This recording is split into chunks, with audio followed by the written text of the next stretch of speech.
25 minutes past 7 o'clock here on AM Savannah. And pleasure to have Eric Peterson on the air here with us. He is a commentator for Young Voices and also a former Savannah resident. Welcome back, Eric. How you doing? I'm happy to be with you this morning. It's a great morning here in New Orleans. Sure enough, the great Crescent City. Love that place. And, God, the food is out of this world. So President Biden playing a weak hand on inflation. That's because he's holding all jokers, isn't he? Yeah, I mean, inflation certainly is as bad as it has been since Joe Biden was in Congress. The food index went up by 1% over the last month.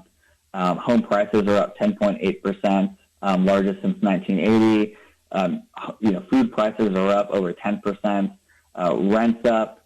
Used cars are even up 22%. Things are not looking good when it comes to inflation, and there's certainly some stuff that him and Congress could do to address inflation. But a lot of it's going to come down to the Federal Reserve and what they're going to do with the interest rate. Boy, isn't that the truth? And, of course, as you know, Eric, he's working as hard as he can to get that inflation and those gas prices back down. Yeah, there's been some work on the ethanol, mandate and trying to do that. But obviously, that's going to cause problems when you have the food prices, which are increasing, and then you're using it to blend into, your fuel. If you're going to get energy prices under control for a long period of time, what you're going to need is an all-of-the-board energy policy. In a state like Louisiana, right, that means that there's going to be long-term confidence that you're going to be able to, drill in a lot of these places, do exploration, and that, there will be regulatory certainty for you to continue to profit off that for a long period of time. The sort of slingshotting back and forth between the administrations when it comes to energy policy is going to cause these sorts of these large swings in energy prices. Yeah, well, didn't this doofus in his administration just cancel all the licenses for new drilling on in the Gulf as well as around Alaska and the continental United States? Yeah, that was certainly one of their policies, and you've seen attorneys generals in a lot of other states, bring suit to prevent the Biden administration from doing that. But even if they're successful, right, there's a signal coming out that folks who want to invest millions and millions of dollars in this exploration, right? This is not a cheap endeavor. This is not a short-term endeavor. Right. If you want to get energy prices down for the long term, that means that people have to have certainty that they can invest and continue to profit off this for a long period of time.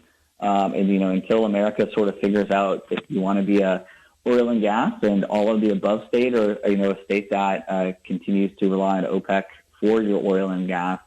I think we're going to see this for years to come. Well, yeah, OPEC won't even return his phone calls. I mean, and somebody tweeted Jesse Waters the other day on Fox saying as long as he's asking for oil and gas from Saudi Arabia, why don't he ask for baby formula too?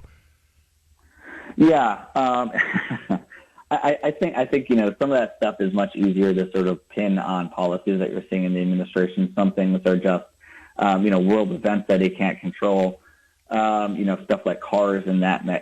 But, really, we're not seeing Biden come out with a strong plan to deal with inflation, whether it's to get energy prices under control, whether it's to sign new, trade agreements, whether it's to, putting pressure on the Fed to raise rates. These are all things that, he could at least use the bully pulpit or ask Congress to do. Until we see these policies, worked on, I don't think we're going to see inflation get down anytime soon. No, I agree. Commentator for Young Voices, Eric Peterson, with us this morning on Biden playing a weak hand on inflation. And he was at old Joe Biden visited a farm yesterday up there in Illinois. And I wish that somebody had taken him to the woodshed saying, you see this tractor over here, Joe? It runs on diesel fuel. You see our fields out there, you see some of them aren't planted. We can't get fertilizer because you've cut off things like natural gas where we get one of the byproducts is an ingredient that goes in fertilizer. And even if we can get it, the price is up 70% over last year. Yeah, my father actually still farms up in Illinois, and just talking to a lot of his neighbors, there's a lot of uncertainty there. Some of that you can, put on the Russia-Ukraine situation, right? There's a lot of fertilizer that came from Russia, and you had a big disruption there, and folks that didn't get their fertilizer in the winter are certainly having a lot of trouble, like you said, or facing higher prices. But the policies of this administration have not been to look for new sources of it, whether it's stuff that we can produce domestically or trade with abroad. And I think, if you're going to tackle the root causes outside of the interest rate of the Fed, it's about increasing supply, and that only comes from one of two places, either doing it yourself or trading for it. And Eric, you know that the vice president is interested in looking for the root causes. So she's on it. Got her panties in a wad now over the abortion thing. But Eric, where can we go for more information? You can find us at youngvoices.org. Thank you so much for having us on today. My pleasure. Take care. Welcome back. All right, sir. Eric Peterson, commentator, youngvoices.org, 731 at News Radio 97.7 and 1290 WTKS. This is AM Savannah.